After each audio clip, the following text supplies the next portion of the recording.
Olá, nessa videoaula nós vamos falar um pouco sobre o eixo hipotalâmico hipofisário, que é a junção, das ações de um órgão que existe no cérebro chamado hipotálamo e de um órgão, de uma glândula que também existe no cérebro chamada hipófise. O hipotálamo, ele tem a função de coordenar as ações, as relações nervosas e endócrinas do organismo. Então, ele vai comandar a função da neurohipófise e da adenohipófise. Em sua estrutura, veja bem, a adenohipófise ela é chamada de hipófise anterior. Ela tem esse nome adeno porque ela é uma glândula. A parte adenohipofisária é glandular e ela tem a função de produzir 7 hormônios diferentes.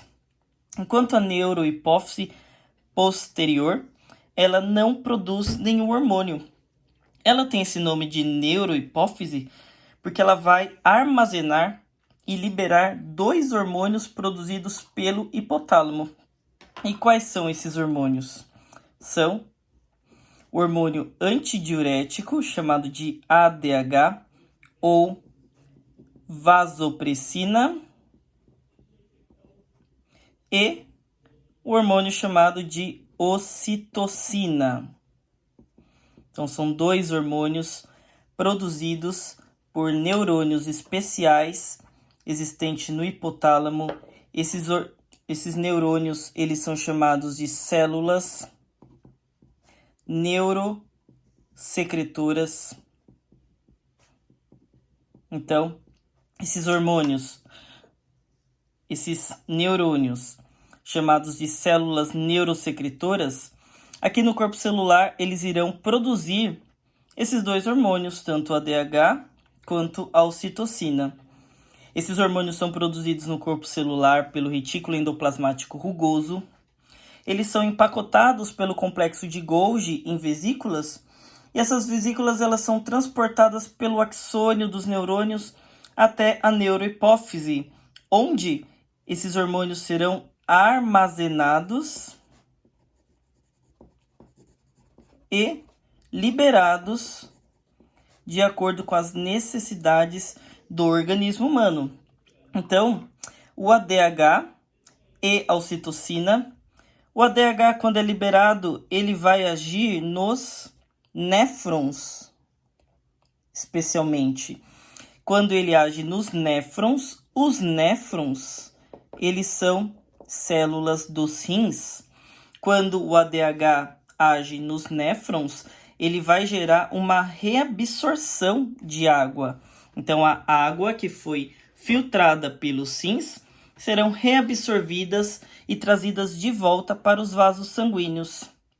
O ADH, a vasopressina, também vai agir nos vasos sanguíneos, gerando vasoconstrição. Quando os vasos sanguíneos vasocontraem, eles aumentam a pressão arterial, restabelecendo, a pressão do indivíduo. Já a ocitocina, quando ela é liberada pela neurohipófise, ela vai agir nos músculos da mama. Então, a ocitocina, ao ser liberada, uma das suas funções primárias, é agir nos músculos das mamas, gerando a contração desses músculos para a liberação do leite. A ocitocina também vai agir na contração do útero, gerando a cólica uterina e também gerando o parto normal. A ocitocina, em sua liberação, também favorece a ejaculação através da contração dos músculos do pênis, ok? Então, esta é a função da neurohipófise, armazenar e liberar os 2 hormônios produzidos pelo hipotálamo, sendo eles o ADH ou vasopressina e a ocitocina. A adenohipófise, ela vai ter a função de produzir 7 hormônios importantes. O TSH, também o ACTH, também vai produzir o GH, o FSH e o LH, a prolactina e o MSH. Então, aqui nós temos os 7 hormônios produzidos pela adenohipófise, sendo eles o TSH, MSH, GH, ACTH, FSH, LH e prolactina. Porém, esses hormônios da adenohipófise, eles não podem simplesmente serem liberados a hora que a hipófise quiser. Na realidade, esses hormônios eles vão ser liberados após a autorização do hipotálamo. Como acontece? O hipotálamo ele vai receber um sinal do corpo humano chamado de feedback. E o feedback ele vai dizer o seguinte: quando o feedback for positivo, o organismo está com falta de algum hormônio. Então, ele está pedindo mais. Quando chega o feedback positivo, o hipotálamo permite que a hipófise libere os seus hormônios para os mais diversos órgãos.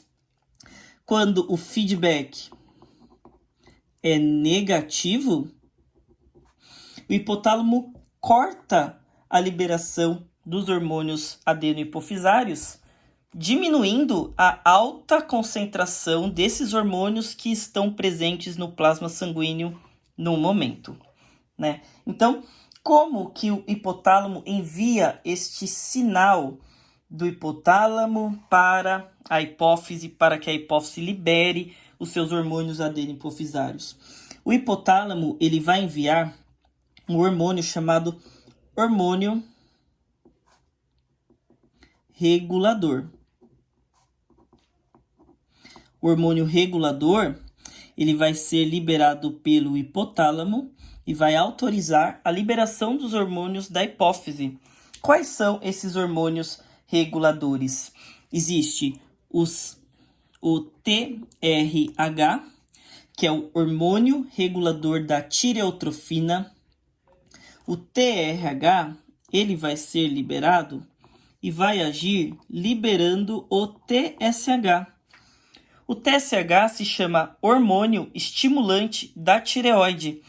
O TSH, por sua vez, ele vai estimular o funcionamento da tireoide, fazendo com que a tireoide libere 3 hormônios, o T3 e o T4 e a calcitonina. O T3 e o T4, eles vão ter a função de aumentar o metabolismo celular, fazendo com que as células trabalhem mais rapidamente. Então, quando uma pessoa está com hipotireoidismo, está com falta de T3 e T4, o metabolismo então vai ficar lento e a pessoa vai acabar ficando mais letárgica, com mais dificuldade de raciocínio, ela vai ficar cansada rapidamente e várias outras coisas. O MSH, ele não precisa necessariamente de um regulador. O MSH, ao ser liberado, ele vai agir na pele. MSH significa hormônio estimulante do melanócito. O melanócito, ele produz o tom da pele. Então, a gente observa que as pessoas negras têm bastante melanócito, as pessoas brancas têm menos melanócitos, mas nas duas, o hormônio MSH, ele vai gerar um estímulo do melanócito, gerando a cor da pele. Quando o MSH é liberado em excesso, a pessoa vai ficar com uma doença chamada de melasma, com algumas manchas na pele.